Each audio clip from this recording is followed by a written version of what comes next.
بسم الله الرحمن الرحيم. الحمد لله الذي خلق السماوات والأرض وجعل الظلمات والنور،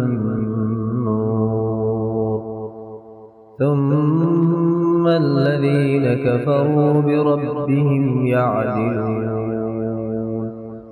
هو الذي خلقكم من طين ثم قضى أجلا، وأجل مسمى عنده، ثم أنتم تمترون.